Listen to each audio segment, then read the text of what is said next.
Hello. Thank you. Thanks, Chair. I have some questions about UNRWA.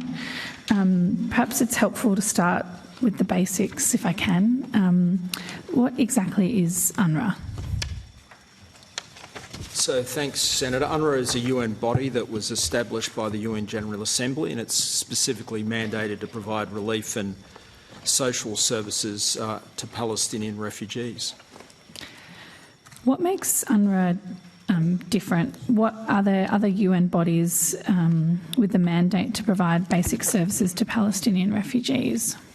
Well, UNRWA was specifically set up to provide those relief and social services, Senator, so it was a dedicated body to provide it to Palestinians. Okay. And how long has the Australian government funded UNRWA? Since 1951. And in relation to their work in Gaza, we know that Gaza is controlled by the terrorist group Hamas. So I just want to go through some history. When did Hamas take over Gaza? They took over Gaza completely in 2007, Senator. And since then, governments of both persuasions have continued to fund UNRWA.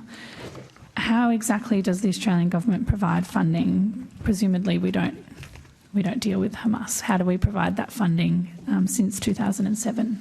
So we provide an annual contribution to UNRWA, and UNRWA uses that money to provide health and education services and other relief services, not only in Gaza but also in the West Bank and also in Syria, Jordan and Lebanon. So they have 5 areas of operation.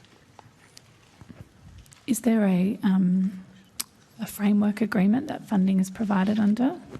Yes, there are strategic partnership agreement that there is. We've had several of these over the years, at least that I'm familiar with. And that sort of sets out, they're a multi-year agreement, it sets out how we're going to provide the funding and also in requiring UNRWA to meet various conditions. And you said there's been several agreements. When was the strategic framework agreement with UNRWA first designed and agreed to? Well, the most recent one that was operational was in 2016, but there have been earlier ones, as I understand it. But I'd have to take on notice. That's fine. All the details. The current agreement. Yeah, that's right. It was extended. So the current agreement, the initial agreement went from 2016 to 2020, and then it was extended. It's been extended 3 times, and it went to the end of 2023, Senator. Thank you. What laws does Australia have to ensure that this funding doesn't flow to a terrorist regime like Hamas? Does DFAT have its own controls to ensure? Sure. So there are general laws which, in terms of our the criminal code and also our sanctions in domestic legislation, DFAT also has its own controls. As I said, the partnership agreement sets out requirements in relation to counter-terrorism, anti-fraud, anti-corruption. We also we have processes where we evaluate UNRWA's compliance with those requirements and so on. So we take a close interest in these issues, and we have appropriate frameworks and controls in place. Is UNRWA, from what you understand, is UNRWA transparent with Israel about its personnel? Do they provide lists? UNRWA says it provides lists to Israel annually, Senator, of all its employees. Of all its employees. You will be aware of a letter sent by members of the Australian community that raised concerns about UNRWA's activities. Were these sorts of allegations raised in the letter new? Over time, from time to time, Senator, there have been allegations about members of UNRWA staff.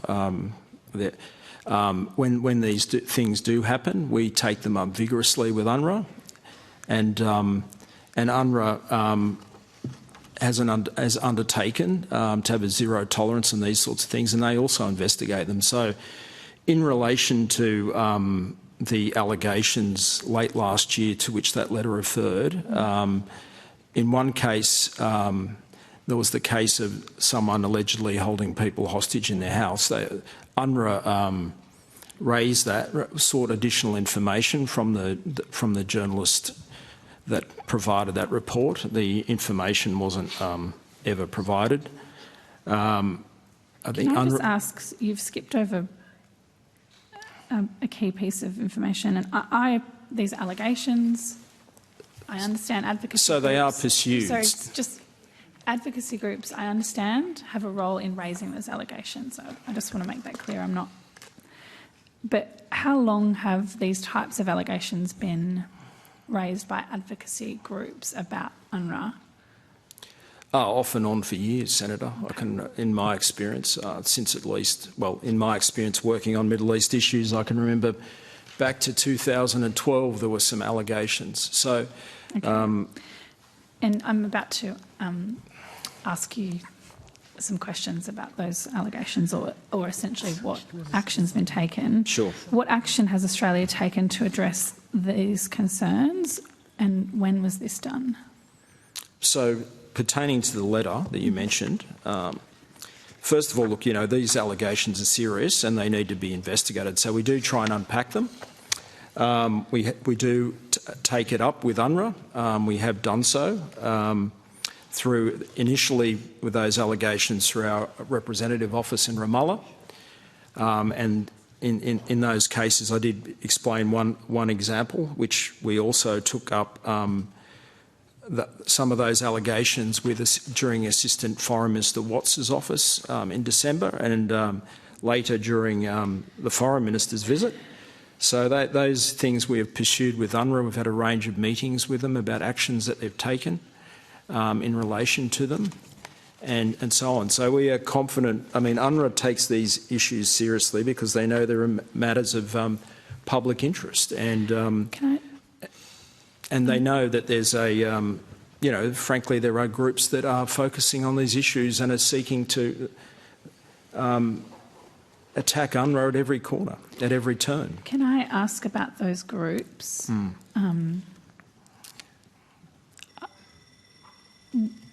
You refer to advocacy groups, or perhaps I use that term, or organisations that compile these reports and make these types of allegations since as far back as you say 2012. And probably long before, Senator, but that's as far as my memory stretches back. And we understand there are reasons people do that, but what do we know about these organisations? I know if you can speak in general terms, what sort of organisations are we talking about?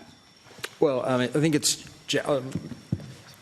I want to make very clear that everyone that expresses a concern about some UNRWA activities are not in this category, but there are some, and as I said, there have been serious allegations that and misbehaviour that has been pursued and appropriately dealt with, and should have been dealt with. But generally speaking, I think it's generally known that there are at least several organisations that their agenda is to focus on misconduct by UNRWA, and unfortunately often these reports contain a significant amount of exaggeration and so on. So, the agenda is, and this is well known, the agenda is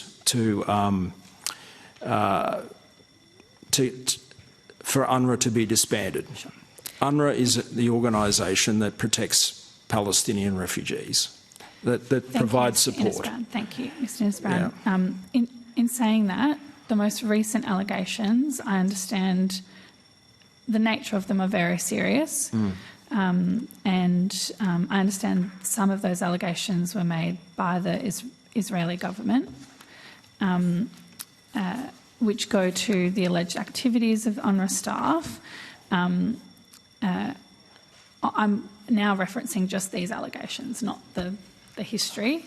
But what actions? Which allegations, Senator? Sorry, the most recent in the most recent allegations that were referred to in the letter we were discussing earlier. Yes. Okay. Yeah, yes. yeah. Yes.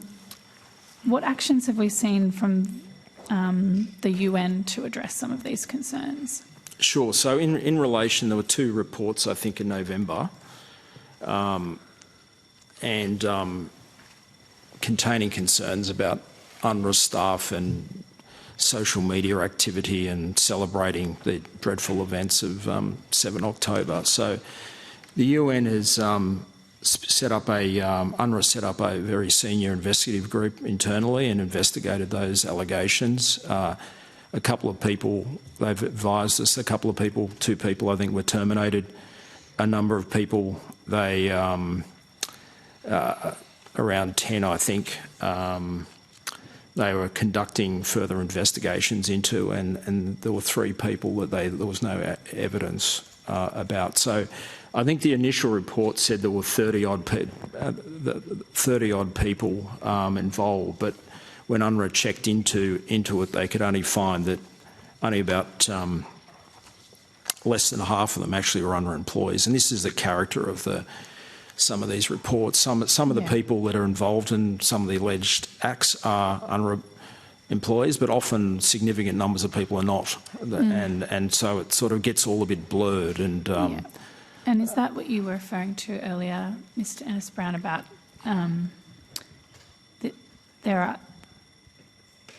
that some of the allegations or some of the organisations that are making these allegations do, from what you've seen, have an agenda? Well, that's right. I mean, there's another recent report. So when these things come up, we obviously take them very seriously and we look into them. And so there was a report recently that there were 3,000 UNRWA teachers that had a Telegram channel that were celebrating. So, you know, we had a look at that report. It's obviously a pretty serious allegation. And I'm not sure where the 3,000 came from, but it wasn't, the channel wasn't set up by UNRWA. It was people seeking work with UNRWA. And there were the report itself only documents this sort of information about 30 people, not 3,000, and so on. And the report was being promoted with a picture of supposedly the 3,000 people, you know, dancing in the streets about what happened on the 7th of October. So if you have a close look at the picture, our office in Ramallah had a good look at it. It's actually, the picture was taken before the 7th of October. It was actually people protesting outside UNRWA headquarters about getting some money for compensation for the 2014 conflict. So there's kind of, you know, there's sometimes kernels of truth in these claims, but there's often sort of, you know, the multiples of people involved is often, you know, there's a degree of exaggeration, Senator. Thank you. I understand, we know Australia's announced a pause of its funding pending reassurance that UNRWA's processes remain